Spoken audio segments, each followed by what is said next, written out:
It's been quite a while since I've been able to dive into the Castlevania franchise. The last time must have been well before I was doing video reviews when the Dracula X Chronicles came out on the PSP.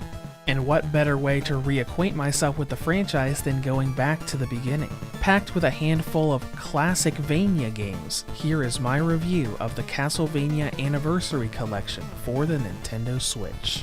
When it comes to story, these old Castlevania games have only one thing you need to know. Dracula is back and a vampire killer is going to infiltrate his castle and put a stop to him. Now, of course, there is an overarching plot over the course of the entire series, and Netflix ended up making an entire anime series over the plot of Castlevania 3, or at least the first 2 seasons of it. But when it comes to these older games, all you really need to know is that Dracula's back and you've got to go stop him. And that's pretty much where the story ends as well, as these games were more or less, let's give you a little synopsis at the beginning of the game and let you go at it and kill all of the evil things until you find Dracula. When it comes to gameplay, this is a collection of classic Vania games. As you go through each one, you will be side-scrolling and platforming around dark castles filled with enemies. The games we have available in this collection are the NES games Castlevania, Castlevania 2, and Castlevania 3 Dracula's Curse. Then we've got Super Castlevania 4 from the Super Nintendo, and a couple Game Boy entries in the form of Castlevania Adventure and Castlevania 2 Belmont's Revenge. But then we get to the more interesting titles here, namely Castlevania Bloodlines from the Sega Genesis and the NES version of Kid Dracula, a game that before this collection has never seen Western shores. And those games are really the big focus and selling point of this collection. I mean, sure, the NES and Super Nintendo Castlevania games, especially 1, 3, and Super Castlevania 4, are really good platformers that any fan of the series should absolutely play through. But Belmont's Revenge, Bloodlines, and Kid Dracula are special because they've very rarely ever gotten re-released. So because of that, a lot of people grabbing this collection will be experiencing those games for the first time. Now before we dive into how these games play, let's define a term that I've been using since the beginning of this review, which is Classic Vania. When you look at 2D Castlevania games, you basically have 2 different gameplay styles. First is Metroidvania, the more modern style where you're constantly going back and forth and backtracking a lot on a huge open world map to unlock new areas with new abilities. Classic Vania, however, is a lot simpler. It runs on stages where you pretty much have a straight path that you go across with very few deviations outside of what Castlevania 3 does, where you can choose branching paths on which stage you want to do next. And as you dive into all of these games in the collection, you have a lot of emulation settings and features here. You can make one save state per game and even save replays for those of you who like to speed run through games, along with a pretty typical display mode feature allowing you to modify the aspect ratio to make it larger or smaller and add special scan lines for the retro look.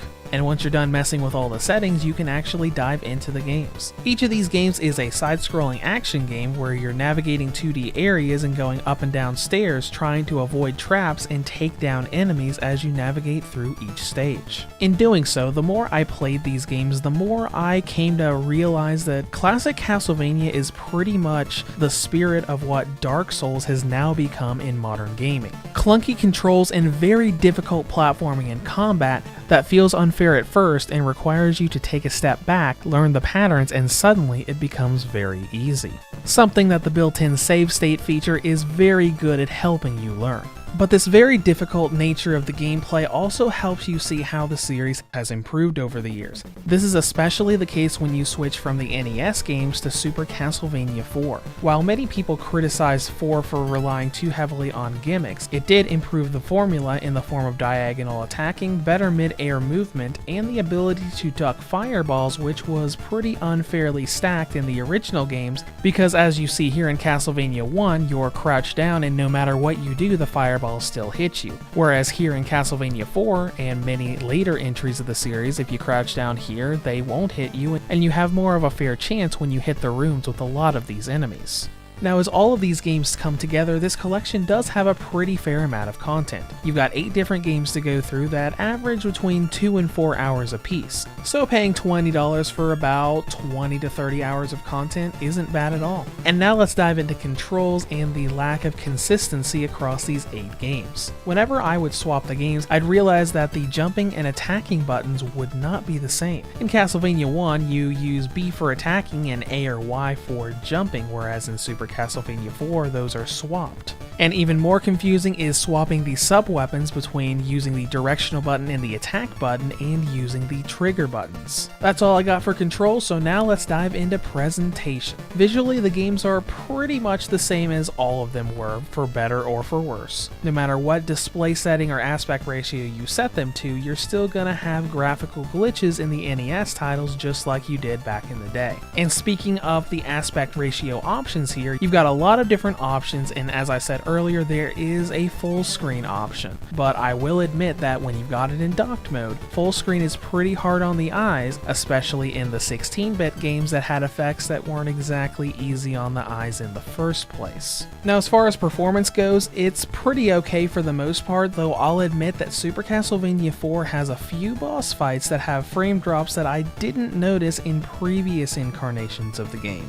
And that's all I got for that, so let's go into battery life. On the original model, the Castlevania Anniversary Collection has a battery range of 5 hours and 30 minutes up to 7 hours and 52 minutes. On the Nintendo Switch Lite, it has a range of 5 hours and 36 minutes up to 7 hours and 56 minutes.